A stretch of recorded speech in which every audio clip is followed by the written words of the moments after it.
is Mario from shockingfit.com, and in this video I'm going to give you a quick answer on how many calories you should eat to lose weight or to build muscle. So the first thing you want to determine here is what is your current situation, like what is your current physique before you set these kind of goals. And let's first talk about weight loss, right?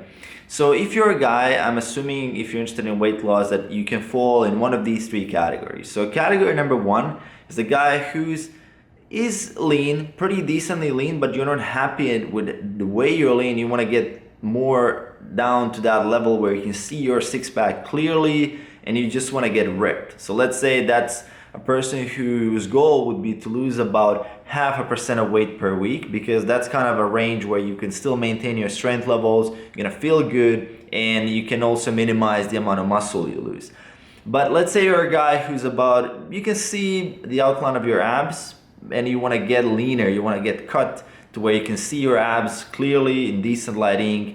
And for that kind of scenario, let's say you want to lose about 1% of weight per week. Let's say you're a guy who's above 15%, let's say that range of 20%. For females, you just add 5% on this.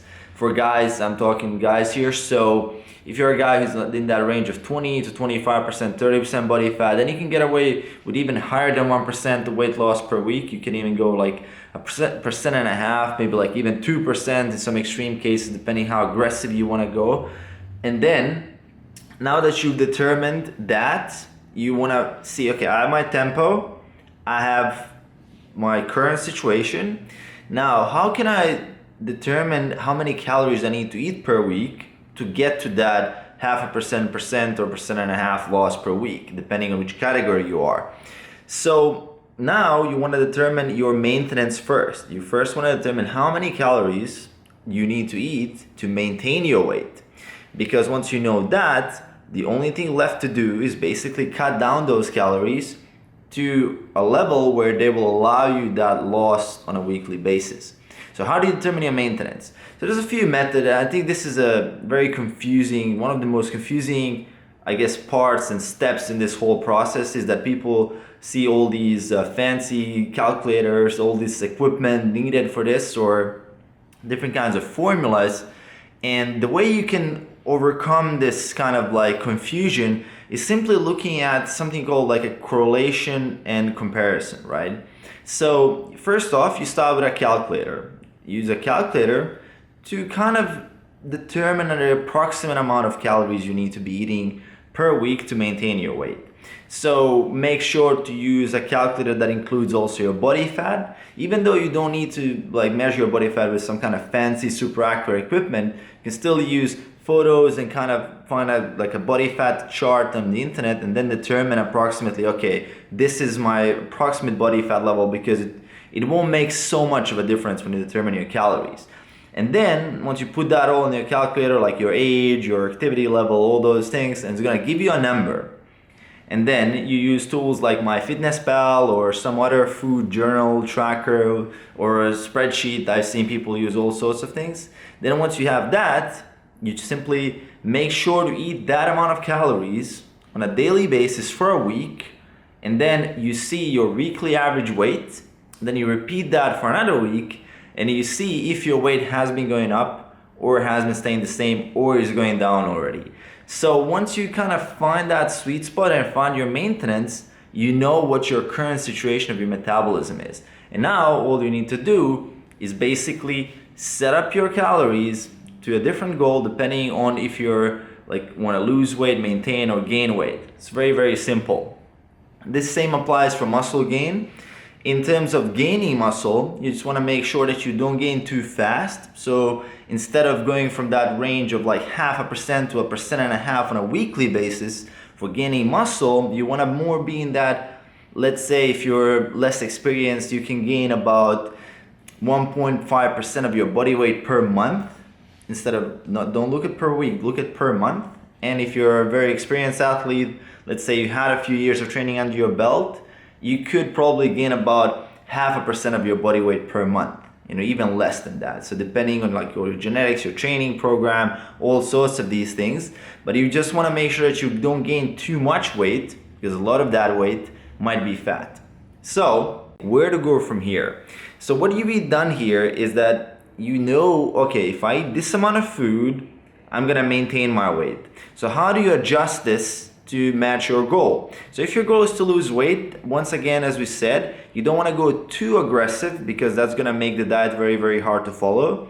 And as far as reduction goes, there's a difference, a little bit of where you're coming from, what your current physique is. So for leaner individuals, I would suggest go with a less of a reduction of calories per day. So let's say in that range of maybe 5%, where you want to just cut down calories by 5% and see if you get that weight loss on a weekly basis. For individuals who are a little bit more overweight or you don't see your abs already, then you can go in that range of like trying to reduce 10% per day, or like even 15% of calories per day, even 20% if you're really overweight.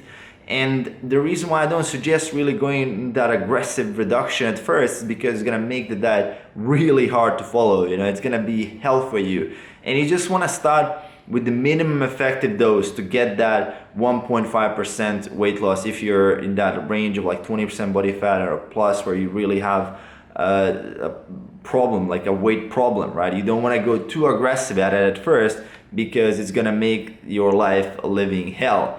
So now that you determined that, and once again going back to building muscle, you don't want to go too aggressive on that as well. Like you don't want to increase your calories too much. You just want to stay in that range of like 0.5 to 1.5 of total body weight increase per month, not per week, per month, because muscle is a lot harder to gain than it is fat to lose, right?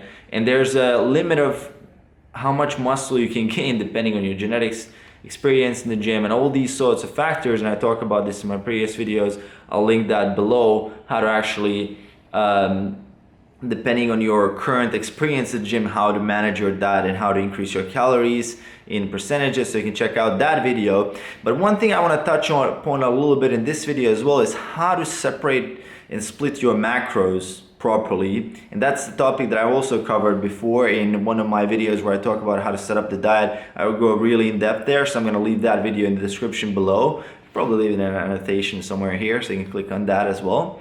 And basically, to give you a quick summary of that video, protein, stay away from percentages, determine protein by the amount of lean body mass you have. So protein, guys who really love to eat a lot of protein, I suggest eating a little bit more protein in general because it just helps with satiety and makes the diet easier to sustain and stay on, because it just helps you get off those cravings and not feeling hungry. So I would suggest in that range of like more than about a 1.1 gram per pound of lean body mass. But generally, if you don't have problems with hunger or satiety, then you can even go from like 0.83 grams per pound of lean body mass to about 1.3 grams per pound of lean body mass. So once you get in that range of protein, you pretty much want to stay there because that lean body mass won't change that much. So your protein levels are pretty much consistent, and they just stay a little bit, even decrease as you go out through your training career and through your lifting career and your journey, because your lean body mass won't change that much, and with more experience you need less protein in your diet. So guys who lift above like 5 years plus, they probably need a little less protein, so it can even be closer to that 0.83 grams per pound of lean body mass range. So what do you do for carbs and fats? And this is where a lot of guys get confused, because they think there's some kind of magic number or magic ratio that the fitness pros are hiding from them when it comes to how many carbs or fats they eat.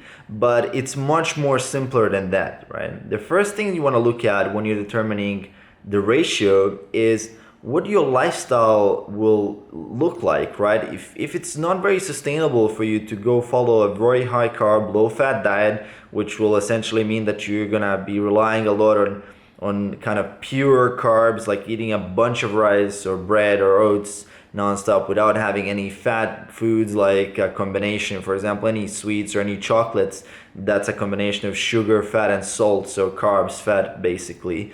And that will make your diet very, very unsustainable if you're, for example, having a super high carb intake and doing like 15-20% of your calories from fat. So basically, let's look at fat first. So anything between that range of 15 to 30% is fine. And you want to determine that range by how flexible you want your diet to be. I'm personally a very big proponent of flexible dieting. I mean, I like to go out, I like to enjoy having different kinds of foods with my friends. I like chocolate cakes, I like chocolate in general, I like sweets. So I want to go a little bit higher on fat, right? I don't want to keep my fat so low that I'm gonna have to sacrifice a lot of my diet in a way that it's not gonna prevent, I mean, it's gonna basically prevent me from having any form of social life if I do that, because I'm gonna have to be home cooking nonstop. So I like to keep that fat intake a little bit higher. So for me, it's about 25-30%, and the rest is I just leave that for carbs, right? So as we said before, protein you base on your lean body mass, fat you basically based on your lifestyle. And once again, if you're a pro athlete or if you're someone who's really elite, you can go to that low fat, high carb level. If you're training twice a day, you definitely need to be there. But for most people, like for most people that like to enjoy their life, and fitness is not the only thing in your life, you want to make sure to have enough fat intake for the day to be able to enjoy still some of your favorite foods, and then again make the diet a little bit easier to follow and more sustainable. So that's pretty much my approach. It's very pragmatic, it's whatever works for you, and as long as you adhere to the weekly caloric intake, which is the primary thing when it comes to changing your body weight, when you're changing your body composition with protein, then the ratio between fats and carbs, as long as you're not doing some kind of extreme, whether it's a super high fat or super low carb, or some other thing like where it's like super low fat, super high carb, you're good to go, right? It doesn't sound like the ultimate secret of weight loss, but it is what works, and not just for me. It works for over 100 clients that I've coached in the last year. Definitely a lot of empirical and scientific evidence behind it. So I hope you guys enjoyed the video. If you have any questions on this, definitely leave it below. If you enjoyed the topic, let me know what you think about diets and what is the hardest thing for you to set up in your diet. Let's share some ideas, let's discuss. If you like the video, make sure to click a like on the damn video below, and I'll see you guys in the next one. Peace.